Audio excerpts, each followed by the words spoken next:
Well, I think we're live. Hello and welcome to the Make More Placements podcast. This week we're going to talk about the two key indicators that lead to increase in profit and revenue. You can check this podcast is every Wednesday morning, either live in the Make More Placements Facebook community, or you can catch the recording via iTunes or whatever your preferred podcast platform is. But today we're talking about the two key indicators that lead to an increase in revenue and profit.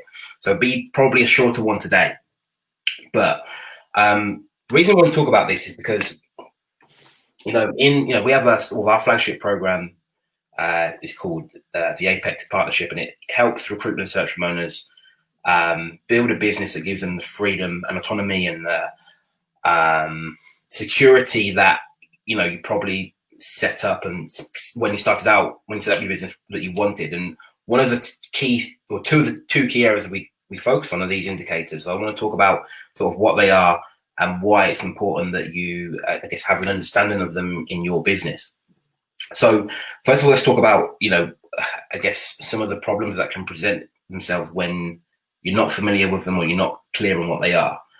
So effectively, if you don't, have a grasp on these two indicators, what can happen is, and we see it all the time, is that you can set goals for your business. Usually it's going to be a revenue target or an amount you want to make in the business. And it could be, a business goal, could be a personal goal, could be a goal that you've set for your consultants as well. I think, at the start of the year, usually, at the very least, everyone sets a goal that they want to achieve. And it's usually going to be an improvement on what they did the previous year.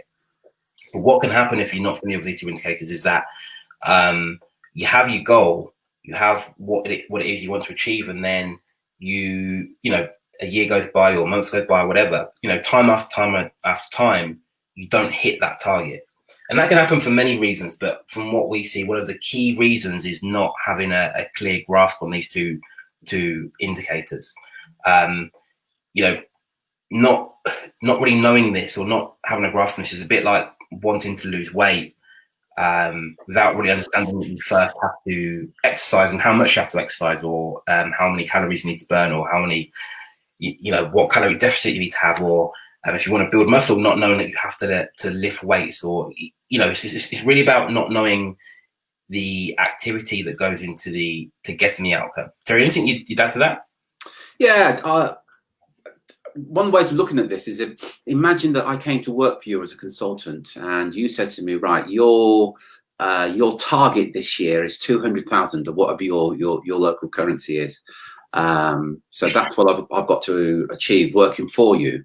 My question for you would be, what is it exactly I need to do that if I do it, I would be there or thereabouts in achieving 200,000? Because often when the consultant comes and works for somebody, they say, okay, you're an experienced consultant. This is the market we work in. You must have some contacts. There's a phone. There's our CRM. Kind of get on with it. And they leave the consultant to get on with it. What the business owner's done is walked away with the fingers crossed that things are going to work out.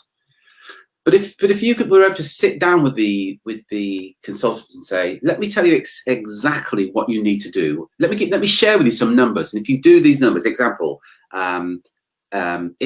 here's how many proposals you need to do. Here's how many CVs or resumes you need to send out. But there's some specific activity that if you do this, we know that you will be there or thereabouts. And ultimately, you've got control over the number of proposals or the number of meetings that you have, etc. You have got some control over that. So that is something you can do. So this is what this is about, really. Looking at that is to, whatever your goal is, what specifically do you need to do that when you do it, you will be there or thereabouts in achieving let's say your revenue target. Does that make sense, Drew? Yeah, it does. It makes perfect sense, and I think I think most businesses know and understand the importance of numbers and the drivers behind what is going to increase your revenue. But I think I think although we know it and understand it, I think it's also at the same time it's ignored.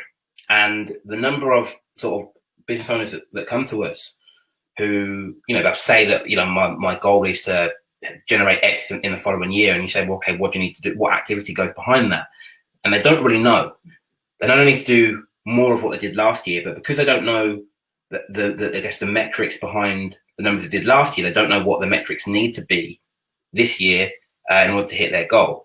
But when you have it, when you you're clear on these two indicators, it gives you back predictable growth. It gives you back control of your revenue and profit. And if you've got a team, it gives you back control of their performance as well. And one of the big complaints that you hear from recruitment and search money, especially when it involves team, is how they've held on to a team member for too long, an underperforming team member for too long. So what it gives you is you can, before it's too late, you can see whether or not someone's going to hit the target. And even with, with yourself, with your own performance, you can see whether or not you're going to hit your targets because of the activity, right? And that's what you get with knowing these two indicators. And, very simply, we call these lead indicators and lag indicators. So just to explain, a lag indicator would be, effectively the outcome, the result of doing something, and the lead indicator would be the activity that got you that result. So just to give you like a really sort of obvious example that everyone would understand, right? The lead indicator, if we spoke about sort of weight loss earlier, and I think it's sort of easy for most people to understand, whether you're training to lose weight or training to gain muscle, whatever, right? But if you wanted to lose weight, for example, and you wanted to lose, I don't know, 2 stone, right? The lag indicator would be the loss of the 2 stone. That's the outcome, the result you want to achieve. But then we have lead indicators, which would be how many calories I need to burn per day and what activity is going to lead to me burning those calories, right? So we've got lag indicators, which is the outcome, and then we've got lead indicators, which is the activity or the process that leads to the outcome. When it comes to business, usually the lag indicator is going to be around your revenue. What revenue do you want to hit? And then the lead indicators will be about, okay, exactly what activity is going to get me to that revenue number, and how often do I need to do that particular activity? So if you're a recruitment or search business owner, and the only way you get leads is by cold calling, right? And you want to add 100,000 to your business next year. How many more calls do you need to make to the previous year? How many more decision makers do you need to speak to? We can work backwards. And really, as as boring as it sounds, and people don't really often like looking at business like this. Business is, it's quite simplistic if you know your numbers and you know what the lead indicators are. You know what your metrics need to be at the base level to get your outcome. If you can get a sort of a grasp on that, we can, again, we talked about earlier, predictable growth, because the thing is, we don't really have control of, lag indicators. We don't have control of your revenue. You don't have control of what revenue you generate. What you do have control of and what you can influence and have a direct impact on is the activity that you do, right? So all you need to do is make sure you're doing the right activity. And then when it comes to your revenue numbers or your lag indicators, you'll get there or thereabout. Is there anything you want to add to that? Yeah, you kind of a couple of things. Drew talked about 2 stone. Just for our North American colleagues, that's about 28 pounds. Because I know for our North American colleagues, they have no idea when we say that you're going to lose 2 stone. So that's a lot of weight, by the way. Obviously, 28 pounds. I think the key thing here is that ultimately you've got control over what it is you want to build. If it's an additional 8,000 a month, if it's an additional 100,000 that Drew gave there as an example, that's an additional 8,000 a month. And you just need to look at what you need to do, that if you were to do that, you're going to build an additional 8,000. How many more job orders would you need to work on? Because that bit you've actually got control over. There's a saying that I'm sure you've heard. I'm not sure where the saying comes from. If you can measure it, you can manage it.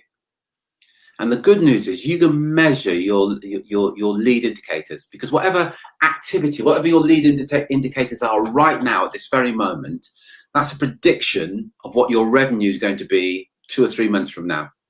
Whatever's in your bank account right now, whatever you're invoicing right now, is merely a reflection of your lead indicators from 2 or 3 months ago. Because we know whatever you put in, there is some end result. So I want to keep emphasizing this. Ultimately, you control the activity. Lots of other stuff can go on in the world that you'll have no control over. But you can control, example, the number of hiring managers that you could speak to in a month. if you made that decision, if you said, right, I want to step that up. And I get, as I'm saying that, some of you are saying, well, that's not easy. And you're right, it's not easy. And it's not easy to speak to hiring managers unless you, if you've, let's say you've only got one method of getting business, or maybe two. But here's a question worth considering. How would it be for you if you had other methods of getting in front of hiring managers, so you could decide how many hiring managers you could speak to each month? And you knew that, you know, if you spoke to, let's say, 10 hiring managers, that the majority of those probably won't give you the business, but you may get, say, 2 pieces of business. And you know that if you've got 2 pieces of business, you would be there or thereabouts in achieving your target. But that you've actually got control over. And that's what the lead indicators are. It's the things that lead up to the lags is what we mean. But you have got control over it. And when you get these numbers right, literally, it's like having a blank check. So, okay, I want an additional $500,000 next year. Let's look at the lead indicators, the exact activity that when I take it, I'm going to add approximately $500,000 income to my business over the next 12 months. Just think what that would mean to you. Imagine that for a moment. But only if you know your numbers, only if you know what to do. Cheers, Drew. Yeah, so I'm guessing that, you know, as you listen to this, you're clear on what your lag indicators are. You're clear on what revenue numbers that you want to hit in your business. It's rare that we speak to a recruitment or search business owner who doesn't have a goal that they want to hit. You know, if you've got a team, you've probably got an idea of what you want them to hit as well. But you know, the question for you would be, you know, do you know what your lead indicators are? I guess more specifically, you know, even though you probably know what they are in terms of this is what I need to do you know how often you need to do it, right? So if you know, you get a business using the phone or email or whatever, how many emails do you need to send to hit your goal? How many times you need to pick up the phone and dial to speak to the exact number of hiring managers that you need to get the job orders you want, to get the revenue numbers, right? The clearer we can get on the exact metrics of the lead indicators, the more predictable growth becomes, right? What people do is they have a year in business, they generate a certain revenue number, and they automatically think, I want to increase that number. But they don't really know what goes into it. Firstly, they don't know what went in or what key metrics went into that first year. They know they got the end result and they know what activity they did, but they don't know how many dials they made or how many emails they sent or how many meetings they had. They have no idea of what those numbers are. So without knowing what those numbers are first, we can't then say, look, I want to increase my revenue. We can say it, but it's guesswork, right? We need those lead indicators. We need to be very clear on what they are, how we can influence them. And obviously we can optimize across the board. We can improve certain elements. So maybe you're making, you improve what you said in the email. So you send less emails to get that job order, or you improve what you say when you speak to hiring managers. So you have to speak to less to win the business, right? So all these things can be improved, but we need to have that baseline there. For you as a business owner, but especially if you've got a team and you're saying you consult your consultants, look, well done last year. Your targets for this year is this, without really being clear on to them what they need to improve in terms of the lead indicators, what activity they need to change, what they need to step up, what they need to cut out. Terry, anything else you'd add? No, you've covered that well. Anything else, really? Perfect. So yeah, as I said, short one for you today. If you want help with this, if you head over to makemoreplacements.com/apply, there's a short letter there about what we do, how we work. If it sounds like something you're interested in, and you can follow the instructions on that page, but it's makemoreplacements.com/apply. Remember to tune in next week, every Wednesday morning at 8:30 UK time, or you can subscribe via iTunes to get the recordings every week as well. Thanks a lot, folks, for joining us. Until next time, take care, take action, and be relentless.